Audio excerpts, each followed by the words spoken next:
Would love to. There we go. There's the recording. Would love to invite Reverend Bell to take the floor. Thank you. Don't want to presume everyone's religious or spiritual identity or background, but it seems maybe appropriate just to take a pause and reflect, if not pray, if that's your tradition, if you don't mind, before I offer some quick remarks to open us up. I invite you to be with the sacred as you understand the sacred. We are thankful we're able to gather in this way, in relative safety and prosperity, to consider and talk about how we can put to benevolent and charitable use the resources that we have inherited, that we are stewards of. In my own tradition, in the Christian tradition, I would say, God help us know how to make use of our church lands for the sake of Christ in this day. And for the many people not so far away from us who struggle with affordable housing, with housing at all. We ask that we be put in opportunity's way to relieve suffering and to provide a bridge to a new way of safety and wellness and dignity.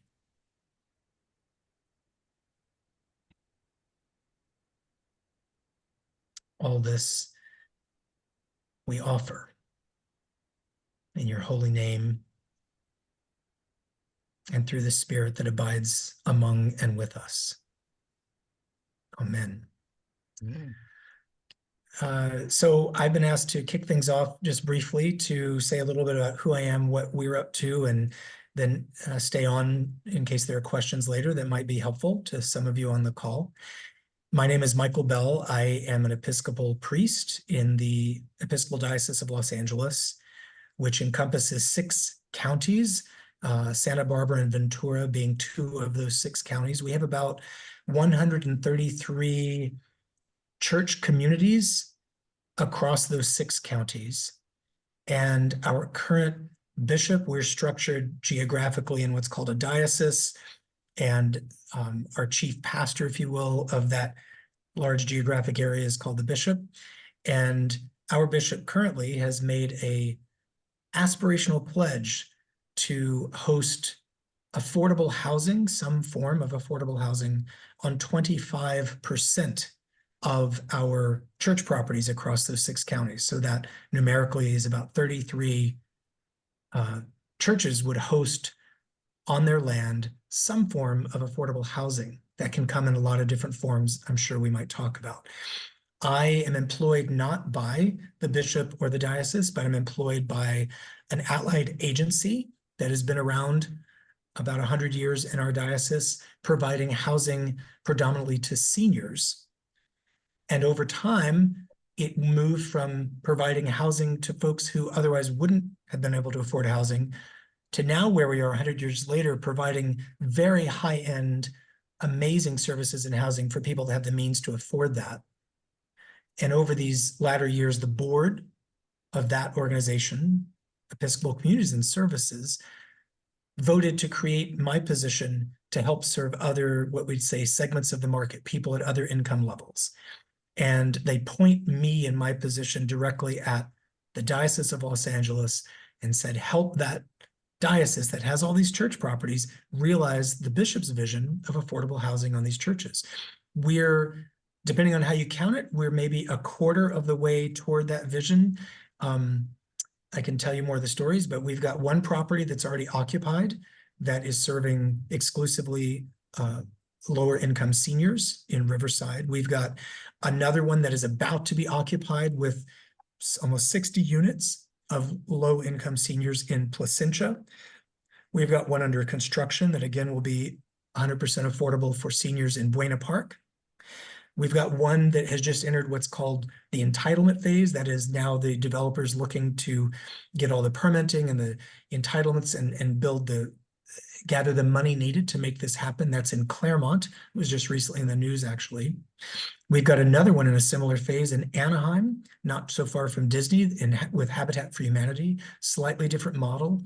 One in Garden Grove.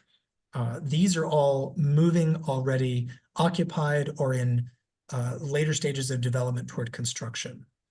We've got another church in Downey that is actively exploring with the developer what's possible. We've got about 12 more, as of my last count, that are in some form of early discernment and pre-development work. That's pretty exciting. On all of these properties, the way we do it in our tradition, we do it under a ground lease. And that means the church and or the diocese, depending on how it's titled, it's all held in trust ultimately for the diocese, retains the stewardship of that plot of land, that parcel or set of parcels, and we do ground leases to development groups that then create and manage and operate these affordable housing communities for usually at least 60, if not upwards of 90 years, these ground leases go on. When it's a win-win-win, obviously people who would have not had housing or would have struggled to afford housing are able to have a wonderful, state-of-the-art, environmentally friendly, good place to live. And the church that is hosting that community on their land gets some revenue from the ground lease to supplement the operational cost of their missions and ministries. And the development team, the community, wins by saying, look, we managed to make this happen. We didn't have to spend some of the same time and money in land acquisition costs because the church already had it. So it's a wonderful opportunity. On a personal, well, I should say one last thing about my role and then a little personal anecdote. I come along, we're kind of unique because this is my full-time ministry. I come alongside our church communities that are curious about this and help introduce them to resources and facilitate reflection and discernment, and then eventually walk with them through the various phases. Some of these projects won't turn out to be 100% affordable. They might turn out to be some other type of housing development with some affordability, and some might spin off into a different way completely of utilizing that land. But I at least try to help them get to the point of seeing that if it could be real, how they might host that affordable housing on their property. SB4, which we'll talk more about, and the concomitant laws that surround that, make that hopefully faster and less expensive to do these days than it would have been in these recent years. And we work with a slate of pretty known developers. I'm always open to working with new developers, but we've already got a pretty healthy slate of developers that are capable of delivering and helping weather the storms of labor cost and material costs, and they have enough capital access that they're able to keep things going, because pricing and cost change, we've discovered even in this last year, made some of these projects a little more challenging. One thing in our last panel that I suppose people found also helpful is my personal connection to this. I am an only child of two parents, both of whom have now died. My mother in Texas and my father was also in Texas. They divorced long ago. And he was a self-made guy. He retired at 42 years old, seemed to be on top of the world. He ironically was in real estate. That was his business. Circumstances, subsequent marriages, illness, he outlived his own financial projections. And as he aged, and he had very limited Social Security income, he was at risk of being without a home and at risk, frankly, of living out of his truck or going maybe to a cheap motel somewhere in deeper East Texas to live out the rest of his life. And we benefited from some affordable housing for seniors that was available in the North Texas area where he was. He got on a waiting list. He got in just in time, and he had an amazing quality of life there while I worked on circumstances to get him closer to me in Los Angeles, which I was able to do. And we enjoyed the last several years of his life together in a caring environment out here as a charity case, basically. But had it not been for that affordable housing, I don't know how that story might have gone. Seniors are the fastest rising cohort of those that are at risk of homelessness, and they're one of the fastest rising groups when we do homeless counts, one of the fastest rising groups in California of those being counted in homeless services providing. Not to say that all of our affordable housing groups will serve only seniors, but that is kind of my specific niche because of the group I work with. I would also say this is probably, as we say, preaching to the choir with those of you on the Zoom today, but if it hasn't already touched your life, affordable housing, or even experiencing homelessness, chances are it's touching someone's life in your faith community right now. The statistics are staggering. California is counted, supposedly we occupy almost a third of the documented cases of people experiencing homelessness in the country. And it's just more prolific year by year as housing costs outpace wages. So in our church, in our tradition, this was seen as a match, mission and ministry match between a need of our day, housing justice, and the need for, we'd say, clothing the naked, feeding the hungry, and utilizing land that either is underutilized that we have, or maybe isn't utilized to the highest and best mission capability that it could be.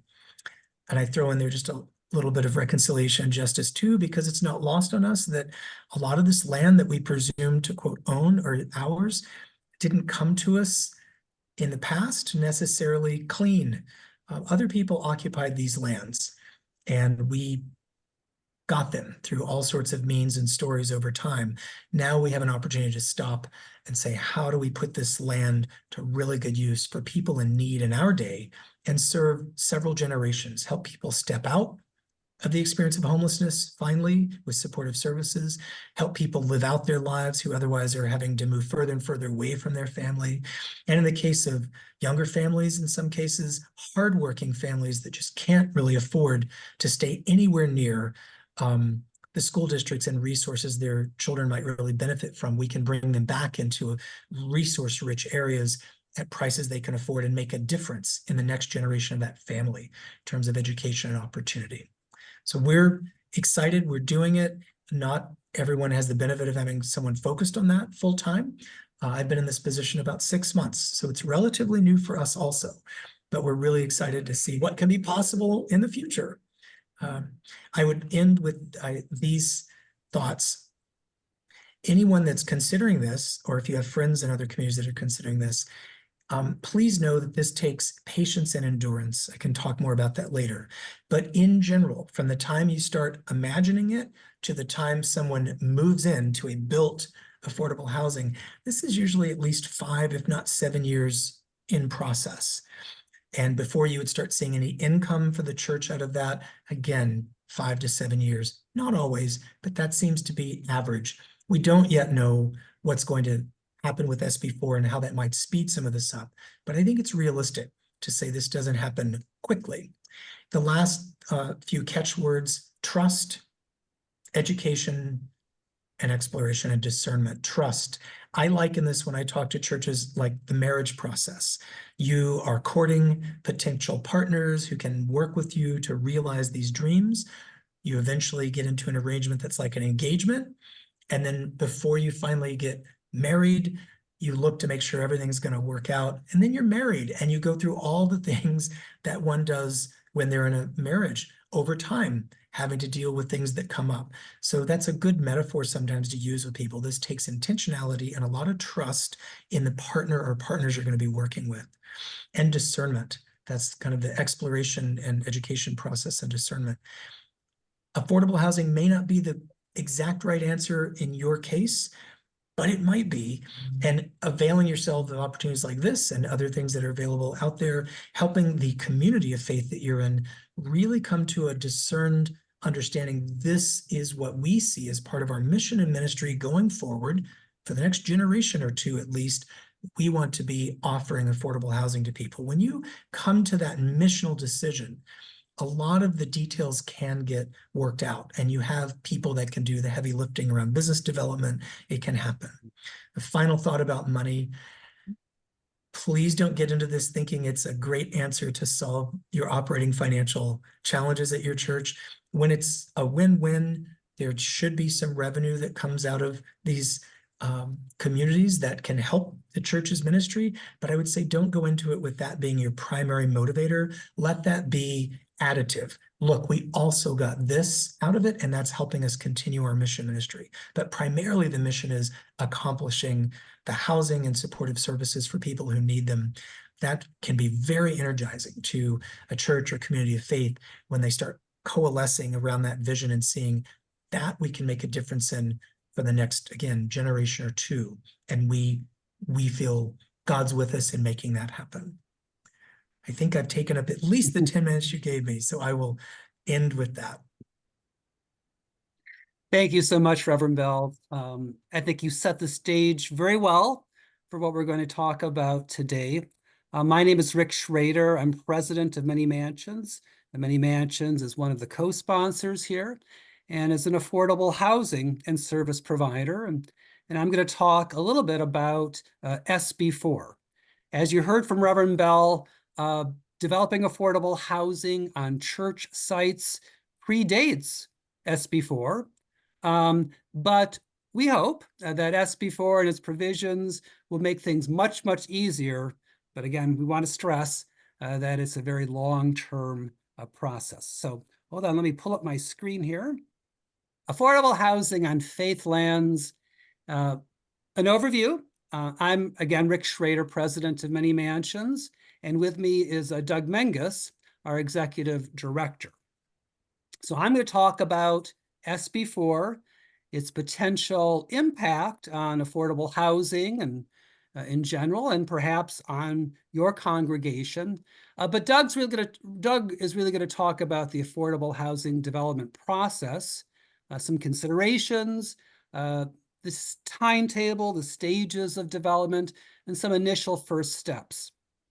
And then we're available, of course, to answer any questions. And as questions come up throughout the presentation, please feel free to speak up and ask the question.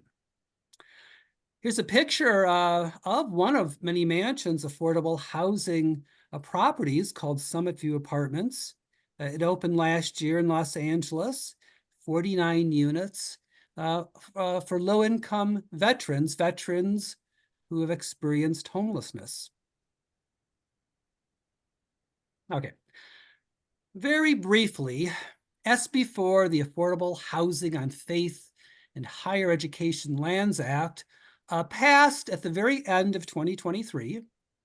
And essentially, it allows for the development and construction of affordable housing on land owned by religious institutions or higher education institutions by right. The land had to be owned by that religious institution prior to January 1st. And the developer of this housing has to be a public entity, a housing authority, government agency, or a nonprofit organization. The housing that's developed must be affordable and will be restricted as affordable for the next 55 years. And as you'll see, SB4 has other favorable provisions with respect to development, but also many different requirements.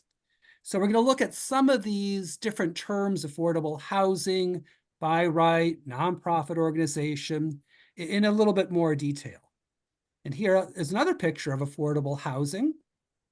A Many Mansions property called Mountain View Apartments, which opened up in 2022 in Fillmore. 77 units of affordable housing for families and individuals.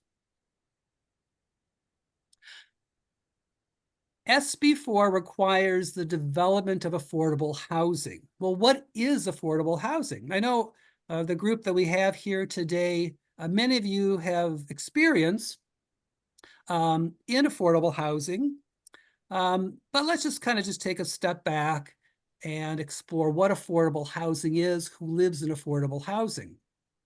This is another picture of affordable housing, our Hillcrest Villas apartments, which opened in Thousand Oaks just a little over 10 years ago. Very briefly, though, affordable housing is housing restricted to households in a particular income range. Usually that income range is households that are classified as low income, very low income, extremely low income. Usually that housing is further restricted to not only the income range, but to a specific population, maybe seniors, veterans, persons experiencing homelessness, transition-aged youth, people with disabilities. In affordable housing, the rents, though, are geared toward that person's income, so they are not paying rent or mortgage payments more than 30% of their gross income. In affordable housing, there's usually on-site services for those residents, for the children, for the adults, for those that might have experienced homelessness. And as I mentioned, it's not just rental housing. It's usually rental housing, but it's also for sale housing. That could also be affordable housing. And it's usually developed or owned or operated by a nonprofit organization and financed through various government programs, loan programs, private loans, tax credits, etc. When we talk about low income, we first have to begin with the county that the property is in. In our cases, it's usually Ventura County. And we look at what the median income is adjusted by family size. So in Ventura County, the median income for a 4-person household is $123,000. That means half the families that are 4 persons earn more than that and half earn less. Low income, therefore, is 80% of that. So as you can see, low income is 80% of that median income. So for a family of 4, it's $106,000. That is, any household of 4 persons cannot earn more than $106,000. If you earn less than that, you're considered low income. Very low income is 50% of that amount, and extremely low income is 30%. Most of many mansions housing is really for those households that are very low income and extremely low income. And as you can see, low income for a family of 4 is $66,000. SB 4 requires that 80% of the housing that you build be restricted to low income or below. 20% may be up to moderate income. 5% of that housing can actually go to the staff of that church or congregation. And there's always 1 unit available for the on-site manager. That means that rents will also be very low. Now, the average monthly rent, the market rate rent in Ventura County for a 2-bedroom unit is $2,700. So moderate income actually allows market rate or higher, but low income is a lower amount of rent, but still about $2,300. Very low income, $1,400, and extremely low income would be in that $800 or $900 range. Again, much below market rate. But it all depends on various ways that the property, the construction is financed. Again, another picture of one of our many mansions properties that just opened a couple months ago in Sun Valley. This is housing for families who are homeless. Who lives in affordable housing? That's a frequent question I receive. Who is going to live in this housing? Well, everybody's going to live in the housing. Our Many Mansions has over 1,500 residents that come from all walks of life. Old, young, middle-aged, families, single, some coming out of foster care, some experiencing homelessness, some hardworking. I mean, all sorts of people, seniors, veterans, everybody lives in affordable housing. SB 4 further requires that the development be either by a government agency, but more likely a nonprofit developer. What does that mean? Well, that means it's an organization whose charitable mission is to develop affordable housing. And usually they have a 501c3 designation by the IRS. That means that all of their earnings go toward furthering that charitable mission. And that's important. That developer there is nonprofit developer isn't there to simply make money, but to serve the community. Many Mansions as a nonprofit developer, we're actually in our 45th year of serving Ventura County, and we have developed over 19 affordable housing communities, mostly in Ventura County, another 2 in Los Angeles County, and we have 4 more communities in construction with another 8 in development. And here's a picture of another one of our properties that just opened last year, Summit View, also in Los Angeles, 49 units for veterans who experienced homelessness. Again, a very beautiful property.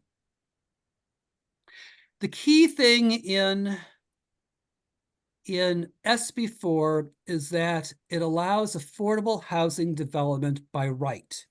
Now, Reverend Bell talked about a number of their projects that predate SB4, and all of those projects had to go through a very rigorous process to allow that development, going to multiple hearings with the city or the county to get that approval.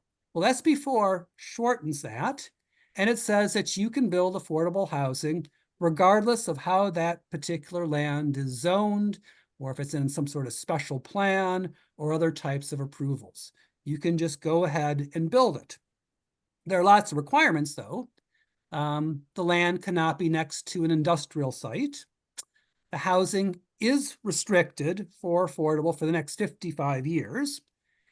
And the construction is what they call, is considered a public work, which means that the labor, the construction costs, the people that work on that have to be paid what they call prevailing wage. Those are the highest wages that are paid in that community.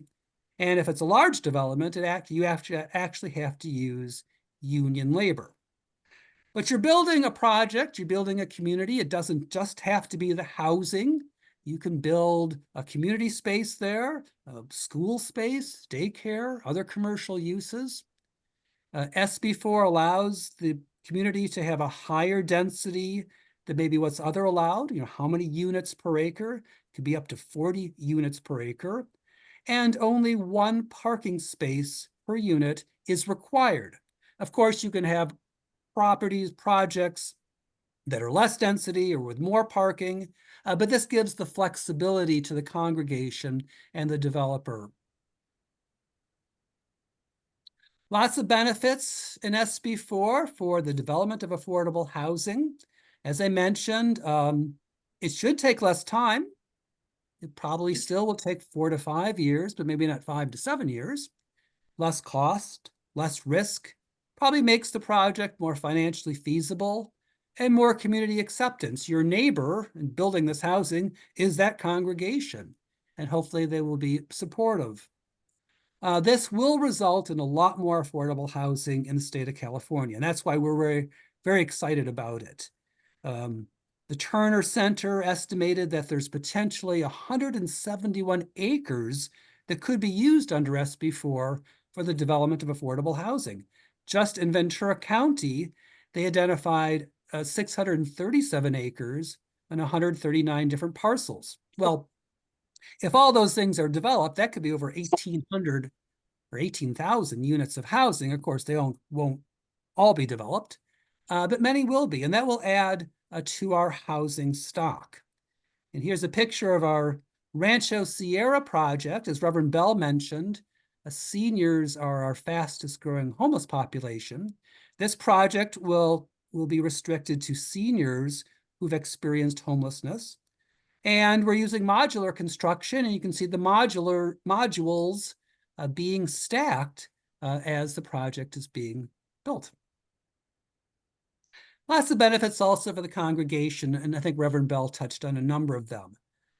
This is revenue for the congregation. Shouldn't do it for the revenue, but it is something.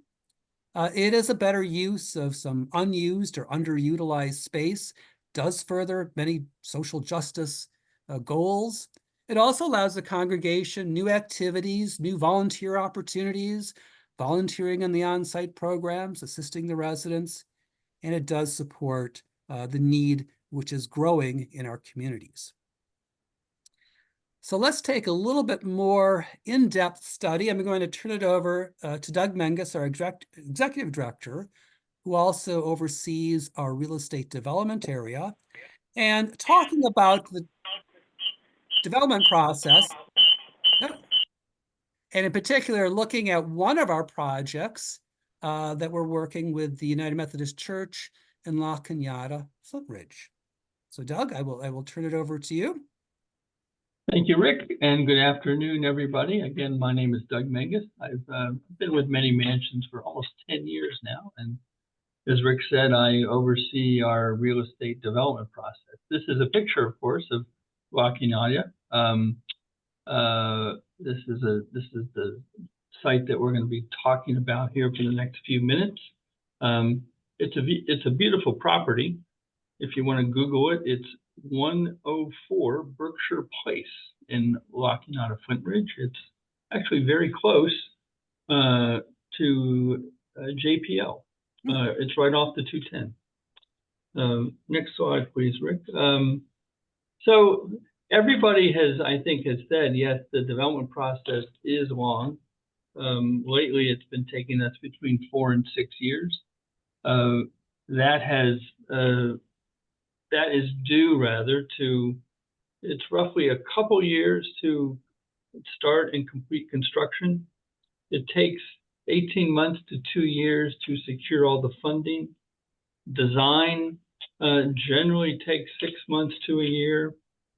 And then entitlements can take a year or longer. And we believe SB4 will help that part of it. In a minute, we'll go through what a typical schedule looks like. You know, the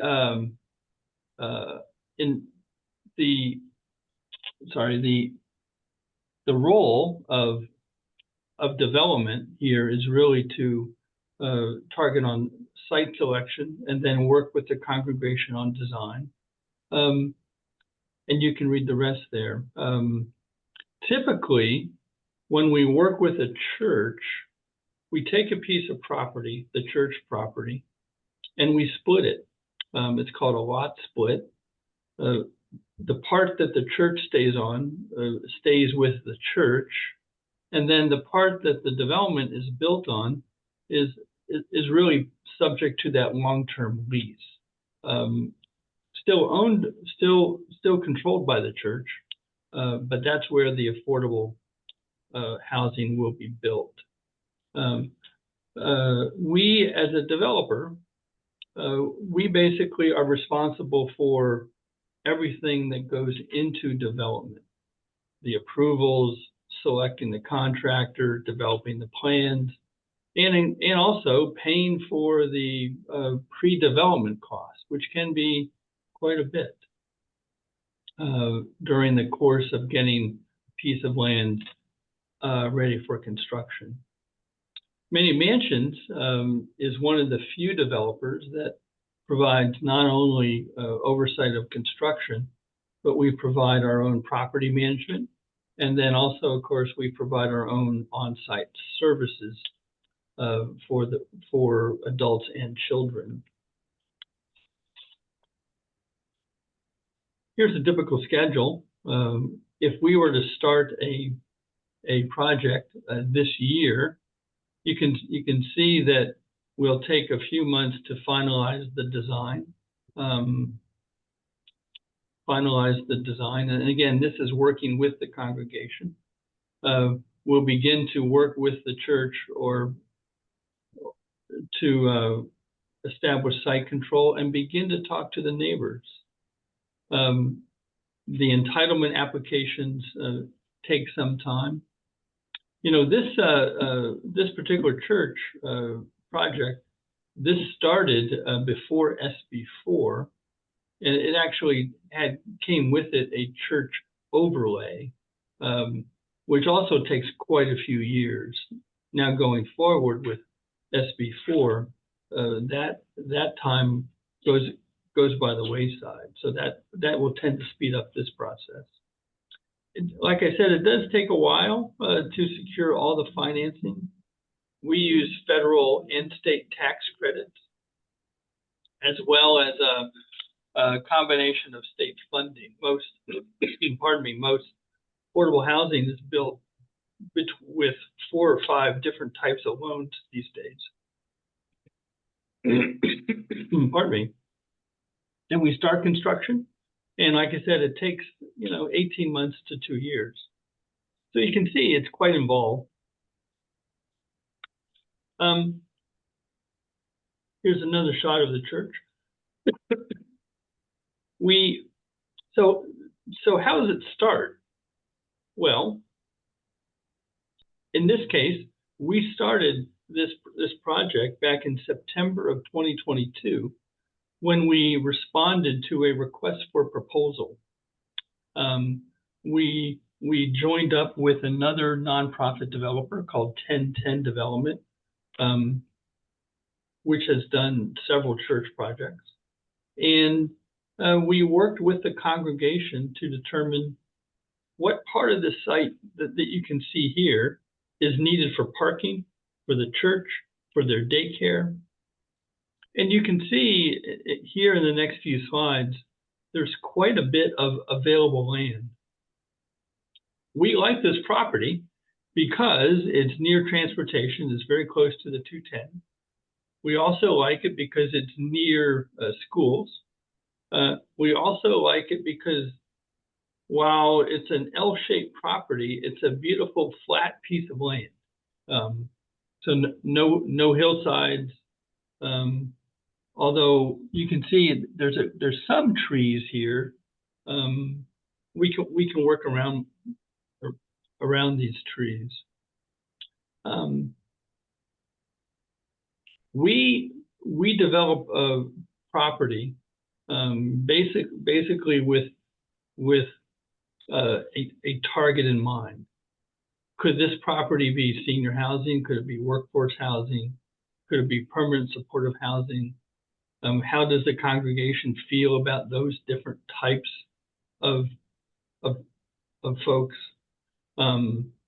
We also like, and we really have to build extra space for offices, green space. You can read the rest there. Most of our affordable housing, because it's based on tax credits, needs all types of environmental features as well. Energy, solar, water, and it comes with great designs too. And like a couple people have said, these communities are built for 55 years or more. We are required to keep this affordable for a minimum of 55 years. So now, if we can look at, Rick, some photos of the site.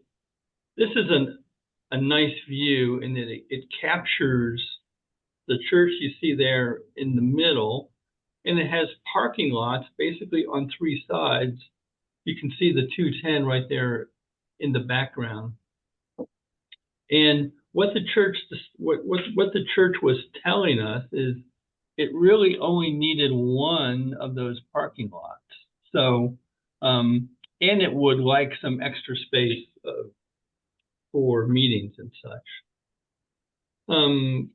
Further, again, this is a shot looking from south to north.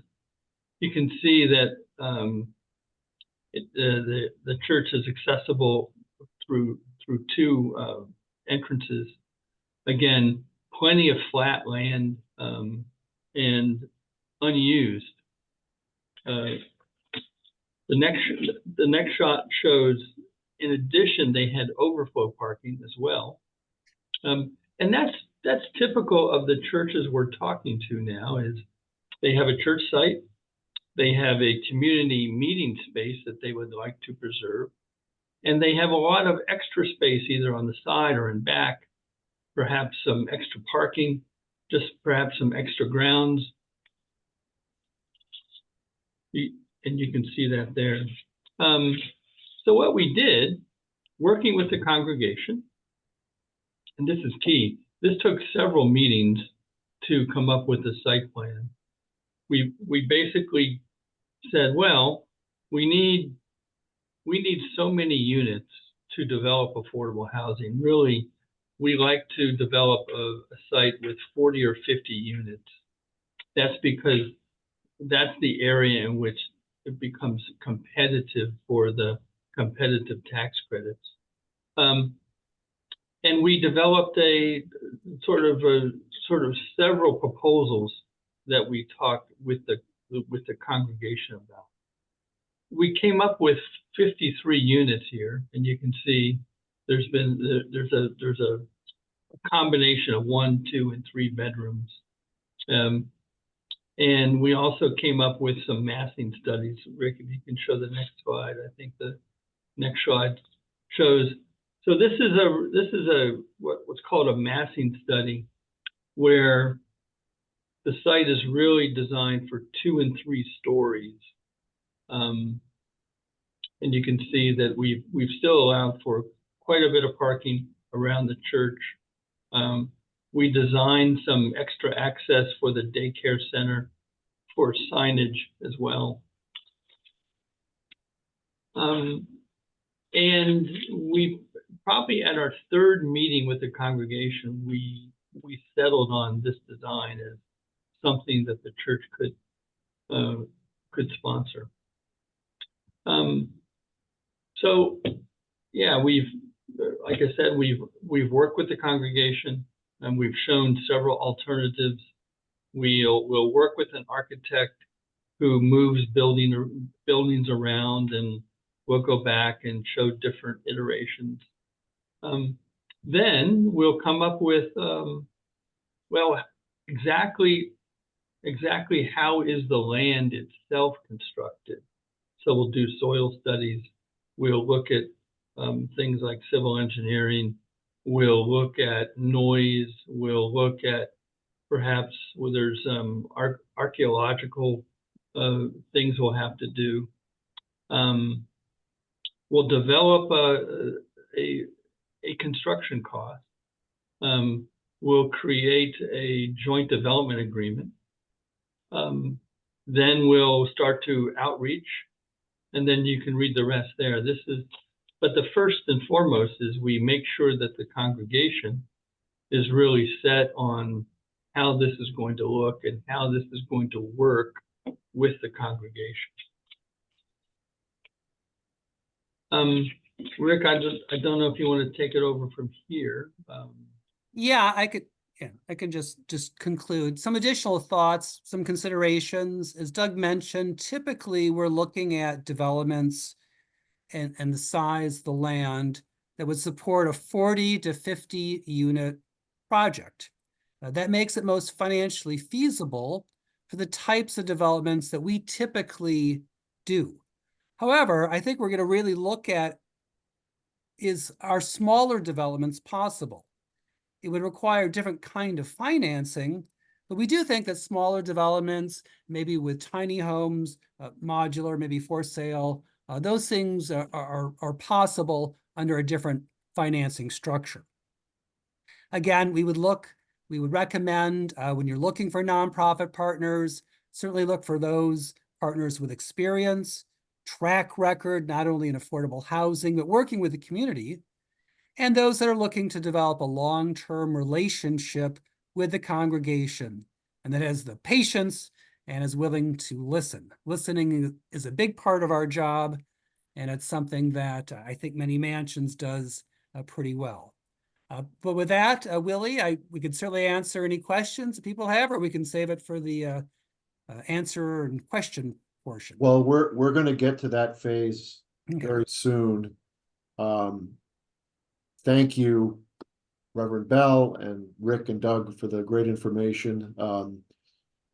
As some of you may know, this is our 2nd session like this. We did one a few weeks ago, and at that session we also had Darcy Taylor from Habitat Humanity with us.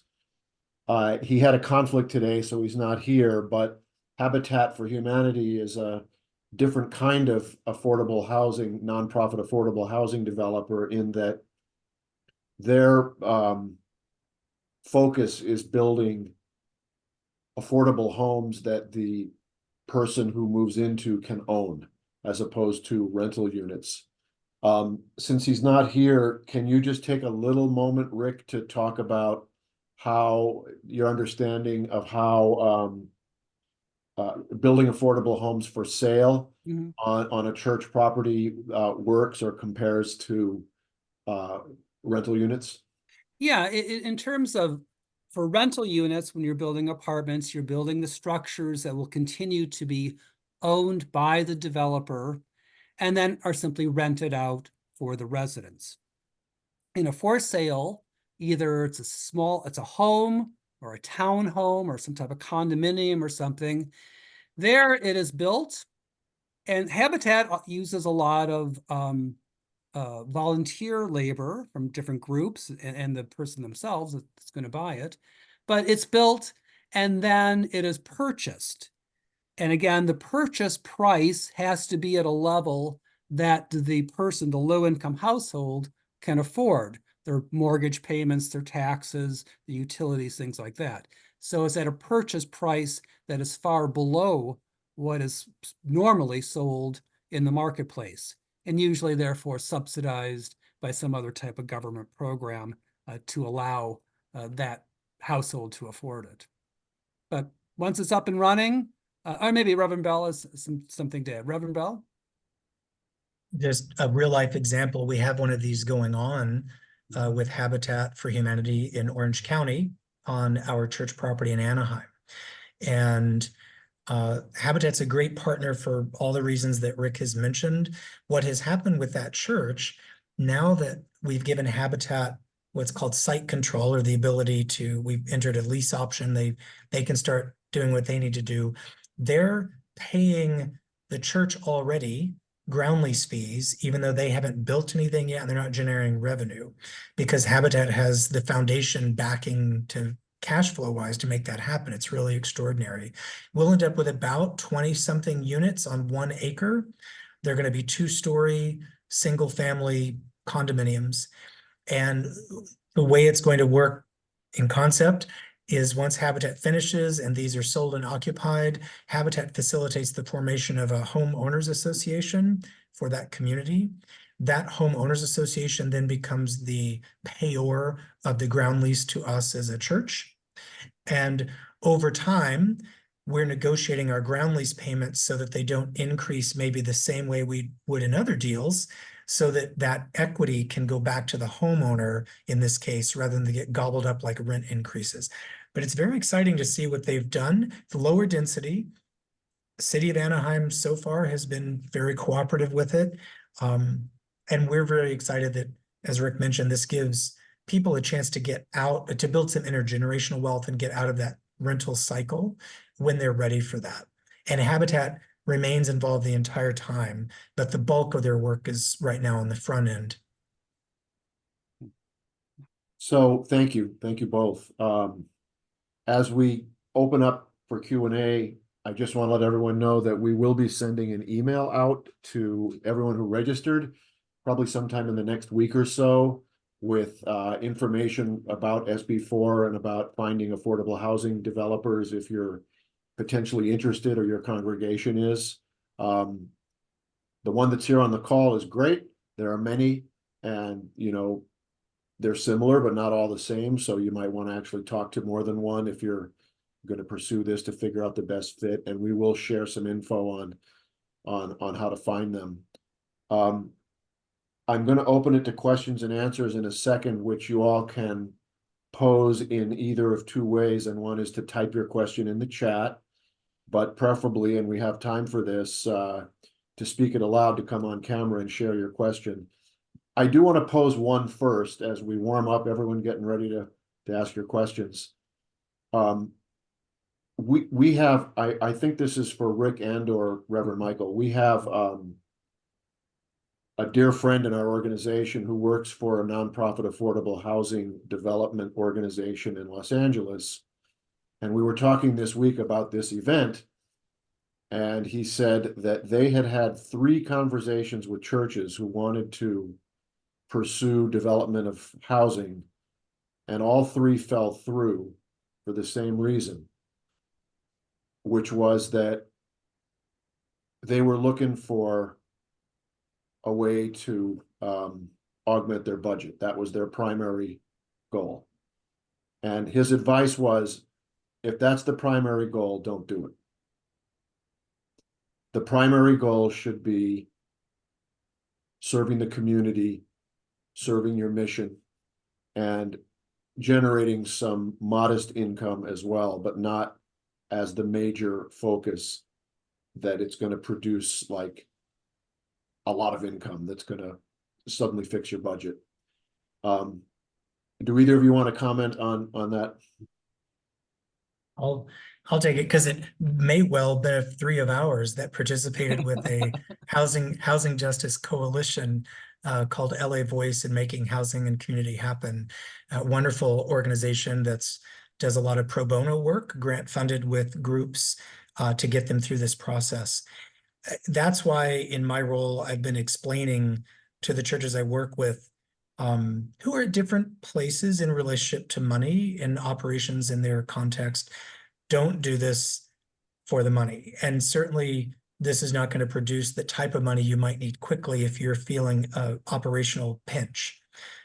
The reality is some of our congregations are driven by that because they see the oxygen tank running out and they want to continue their mission and ministry, and they're looking for a way to do some good and generate a lot of income.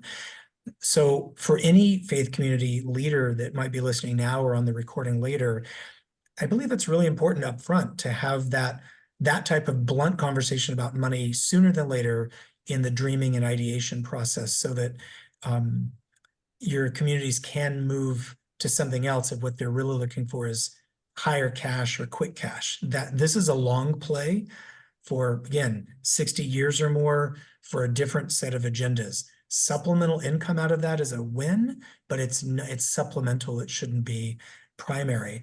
And sometimes, depending on how the faith community is structured, in our case, you've got multiple layers of decision makers and stakeholders. So even in the primary congregation itself, there can be debates and of who believes the agenda needs to be maximize income versus maximize mission, and we'll figure out how to adapt our ministry to whatever income we get.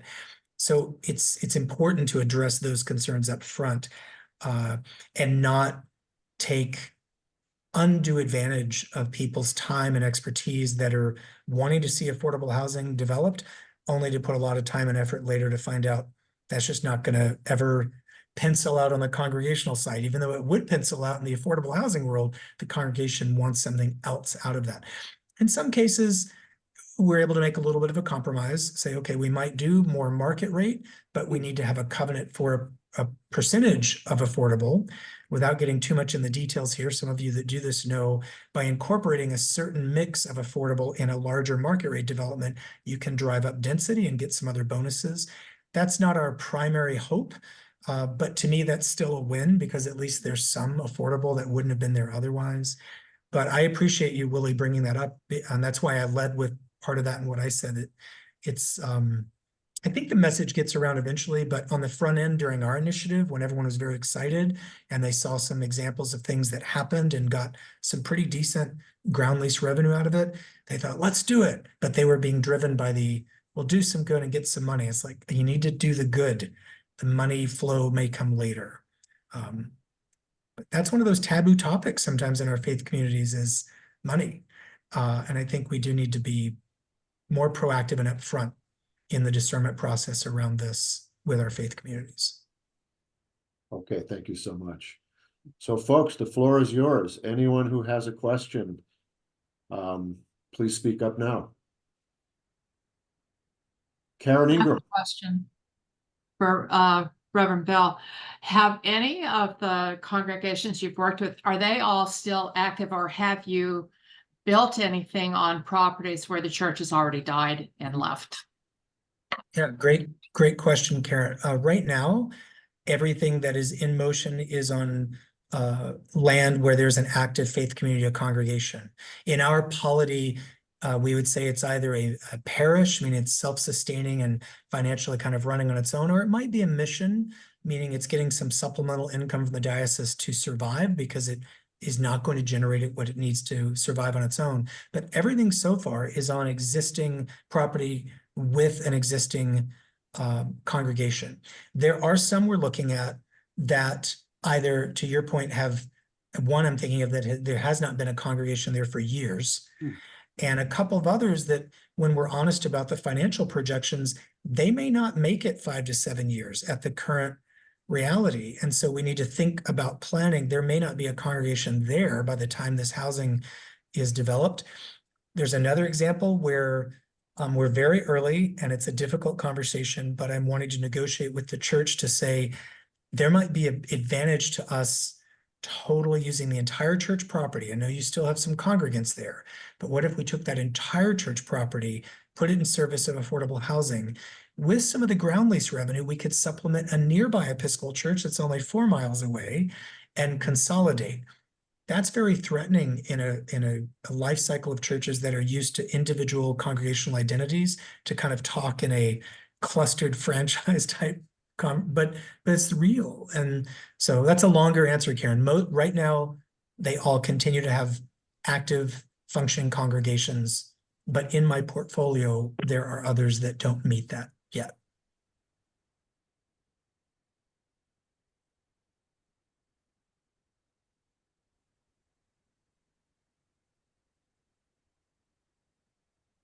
All right, thank you.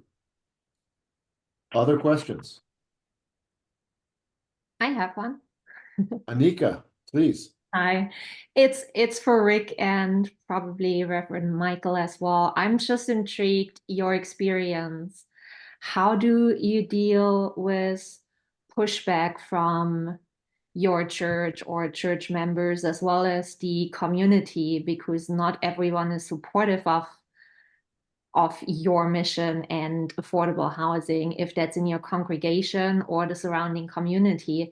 What's your feedback and what's your guidance? Or how would you suggest people best dealing with that? Or yeah, what's your experience? I'll start. I mean, in terms of these types of projects, I think it's essential that the congregation, that's our first audience. They have to be fully supportive of this. Not necessarily every member of the church, but the majority have to be really enthusiastic about it. Like Reverend Bell mentioned, this is a marriage. It's a very, very long-term marriage. And the development process is difficult. It's frustrating. It is potentially something that the community would oppose, and the congregation would be right in the middle of that. And so that's why we are working very closely with our projects and our congregations to make sure that they're supportive.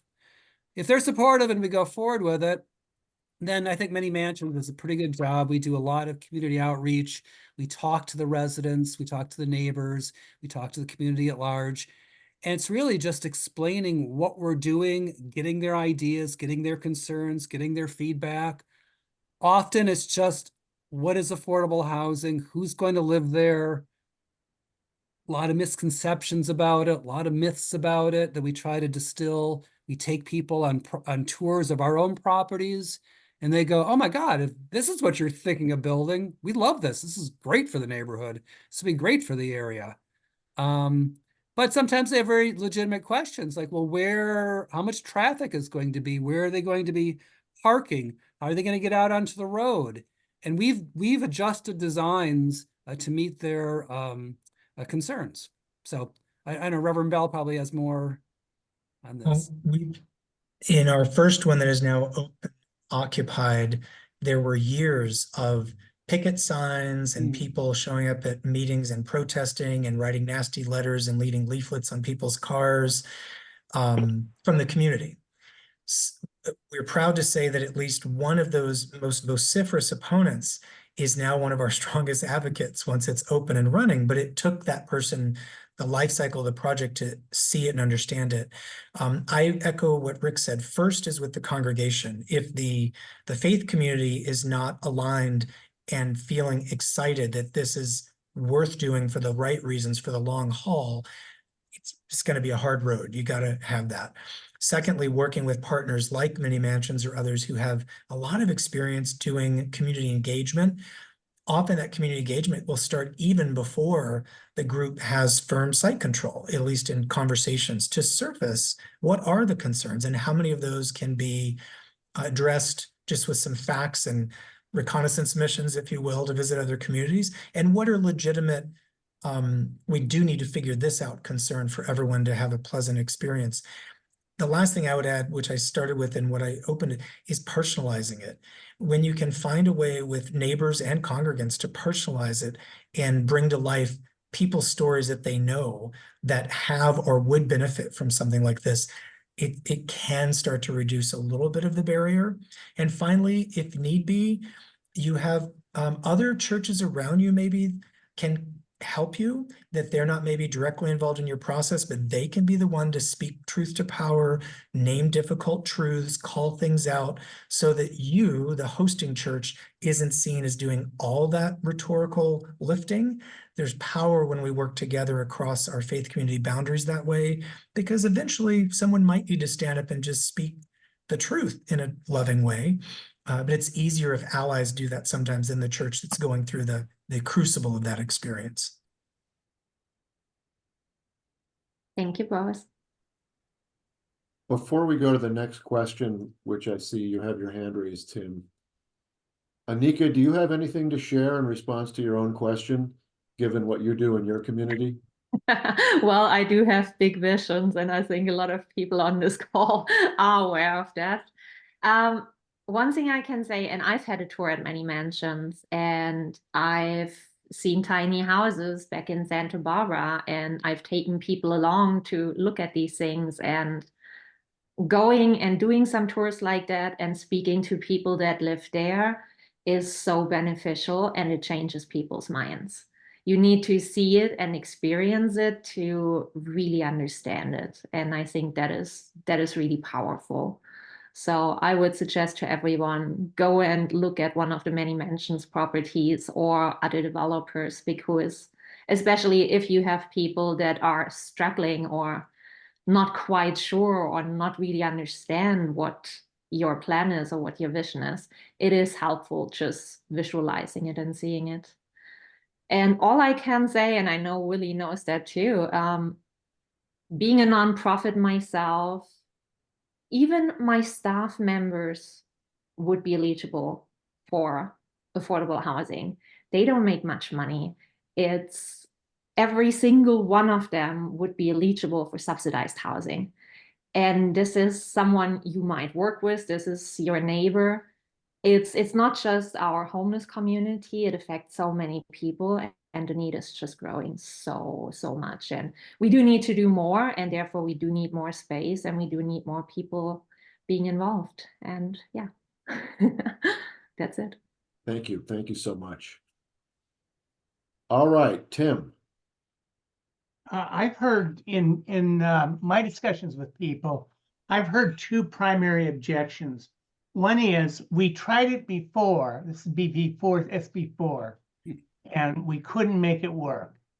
And the other objection is, you alluded to this, Rick, just real briefly, is that traffic is going to be a problem, that even with by right construction, the city may raise objections that the traffic may be make it unworkable. So I'm just curious, gentlemen, how would you answer those questions if they came up? Okay. I think it's not so much the traffic is the problem. The city staff they know better. Traffic is never the problem. They do traffic studies. The impact of a 40-unit apartment community has very little impact on traffic. All the neighbors disagree with that, but actually the studies show that it's not a huge impact. The problem is the parking with the congregation. How does that work? The congregation needs a certain amount of parking. The apartment community needs a certain amount of parking. Can there be enough that it'll work well together? So I think that's actually one of the major challenges here, where you have two communities together that may have to share parking or may have to work out some arrangement with the parking. As to things not working before, that's possible. I mean, it depends on the case. Sometimes the amount of funding wasn't available in the past. Sometimes there just wasn't a consensus as to how what should be built. And sometimes the approval process was too daunting. SB4 will help that. Thank you. All right, thank you. And next is Terry Helton. I'm sorry to break it up here with the conversation, but I did want to back up with the previous speaker before my husband talked. I actually was very surprised when I opened the Bowls for Hope last year for Many Mansions and saw a picture of somebody I worked with and their children posted and who live in Many Mansions now in Fillmore. And what a blessing that was to her. Full-time worker, worked 2 jobs and still needed assistance for housing.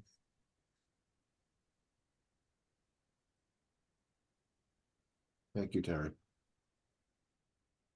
I appreciate the comment, and even going back to Tim as well, at least with some of the congregations that I've started to work with more actively, I'm just repeating what you've heard already, sending them out to other communities that agree to host visitors, because you have to be respectful. You don't just want to show up at some of these communities and be a looky-loo. But if you have a receptive host who says, yeah, we'd happily host some of your congregation to come visit our community, and maybe talk to some residents who are willing to talk to you, and to Terry's point, share some of their personal stories, that does a lot to start moving some of the conversation off certain fears into more generative, what I would say, earnest questions that we need to figure out, because you overcome some of that mythology.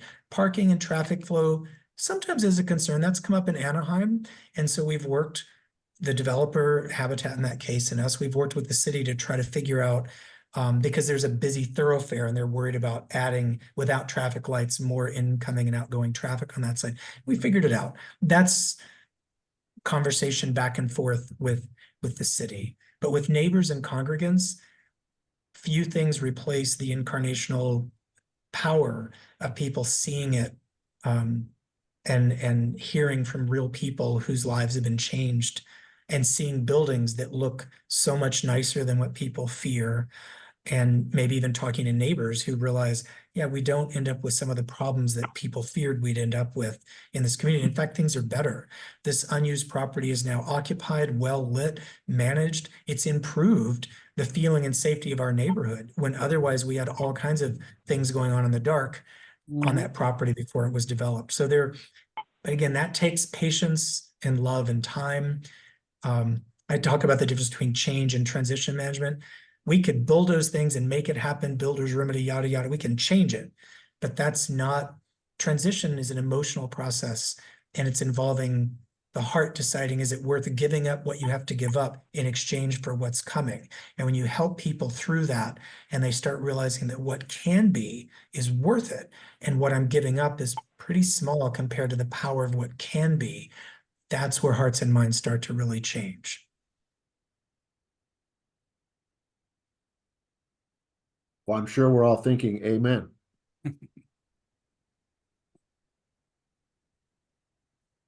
I'll say it. Are just had a you que- 818 phone number? I don't see a name wanting to speak. Okay. And Pastor Eric wanted to say something. Yeah, Rick, you mentioned the possibility of tiny homes in the future, depending on kinds of funding. Is there anything, you mentioned that the container building you're doing, I know people are transforming containers. Are there any nonprofits doing that kind of work, or maybe a congregation has a smaller footprint could put something like studio apartments or tiny homes on for couples or singles? Yeah, I think that's what we're thinking. We haven't fully explored it. So I've actually intrigued by Reverend Bell's discussion. I think one of their congregations has these habitat homes, things like that. Agoura Hills is going to have a site with small, tiny homes. So yeah, I think it's becoming something that could make smaller sites, fewer units, more financially feasible. So, but we haven't fully explored that possibility. But I think there's some potential there.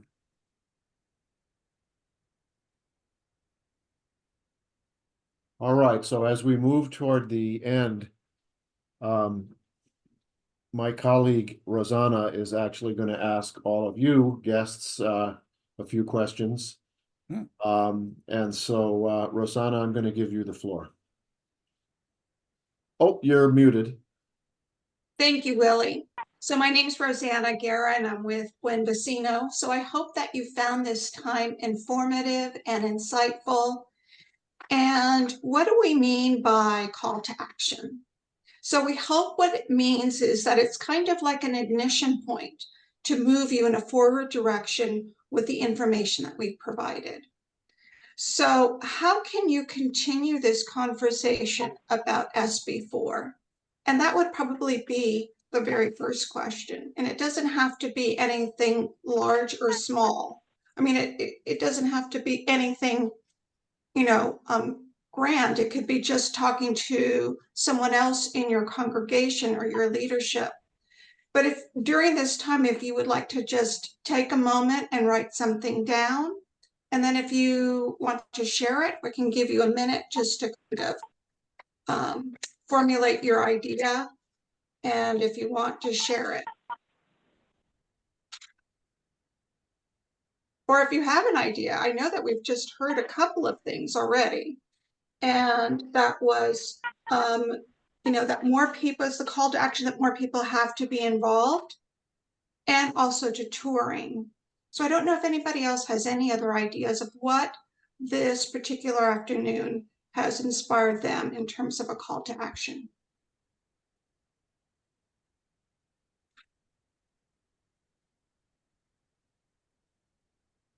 Okay. Yes, Pastor Eric. Well, I believe it was Karen who mentioned the idea, what about churches who perhaps have closed down or the process of closing down? And I think Reverend Michael mentioned the idea of a church merging and having one site be affordable housing, the other site kind of be for the two congregations. Like I feel like I know our synod, which is our term for our geographical collection of churches in our area, Los Angeles, Ventura County. I know there's a number of churches are in this kind of transition where they either have closed and have given their properties to the synod perhaps, or are in kind of on that edge, right, where they may not be viable for many years to come. And we had a congregation up in Santa Barbara actually do this. They worked with the city and a housing developer, and they sold their property or gave their property and they turned it into affordable senior living. So it's happened in our synod already. I feel like it's a model that could be duplicated, and especially with this new law to encourage to say, hey, look, it's easier than it was before. If I could talk to some folks in our synod office or the bishop or something just to kind of plant that seed, but it seems like a possibility. That's an excellent example of a call to action. So good luck with that. I know that when I went to Catholic school, this was in the 60s and 70s, that in the city that I grew up with, there was at least 35 to 40 Catholic schools. So with the population going down in the city and with it becoming less affordable and children moving out of the city into the suburbs, the Catholic Church really had to look at what are they going to be doing with that type of real estate in a city where real estate was really valued, and how they can turn that around and look at that property rather than that sitting there. So there's a lot of different ideas that can come out of this, and I hope that that would inspire people to really think about, carrying this conversation along so that we can kind of move into the direction of affordable housing. Anyone else? Yes. Yes, Karen, and then Reverend Michael. Eric, give me a call and I'll go with you to the bishop's office. But in my old life, I worked with churches, mostly Lutheran churches, and I am mentally making a list, and I'll get it down on paper and give it to Rick, of Lutheran churches that have way too much property. And they need to have a personal visit from us to say, here's how we think we can help you in your ministry. I also, in one of my prior lives, I work with developmentally disabled, and I'd like to put a plug into everybody. If you're working with people or churches, please consider designating even just a couple of units in each of your buildings specifically for an adult. If you're doing adult housing or a senior who have a developmental disability. We have people that are being forced to live in licensed care facilities because they can't afford rents out in the community. We need homes for them. And if your property is such that you can develop family housing, we have families that need the housing as well to help support their family member. And California is blessed with regional centers that will provide the ongoing support services these individuals and families need to make sure that they are successful on the properties that you help develop. Thank you. Go I ahead, was- Reverend Bell. I was just going to add something provocative to the mix following Pastor Eric, and something that I've gently brought up with a couple, not many, but a couple of communities that I've talked to. And I've said, imagine what your mission and ministry could look like if you did not have the overhead of these aging buildings to tend to.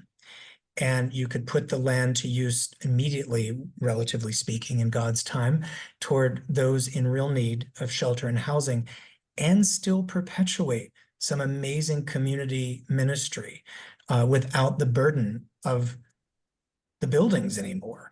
What would that, for risk of mixing traditions here, what would that post-temple movement look like in your own church?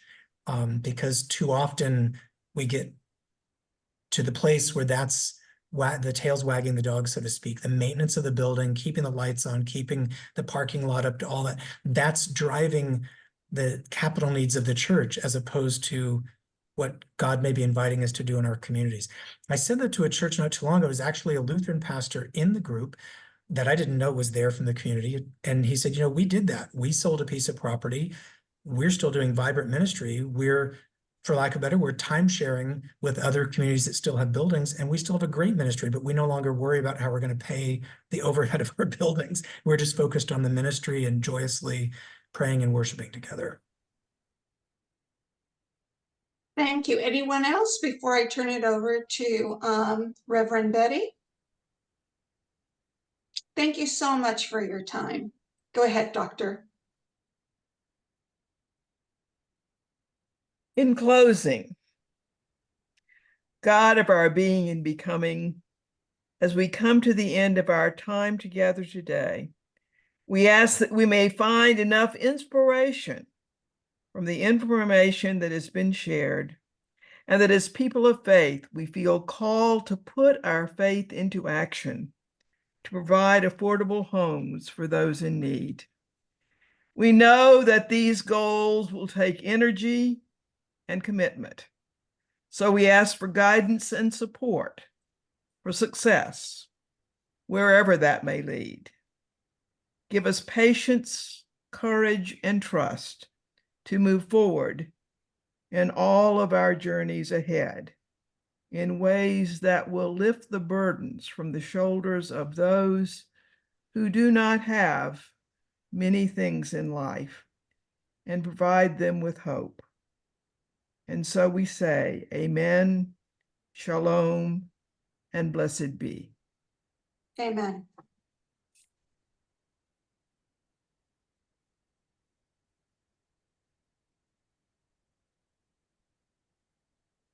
Thanks, everyone, for coming. Thank you. Have a nice rest of your afternoon. Thank you. Thank you for hosting this. Appreciate it. Right.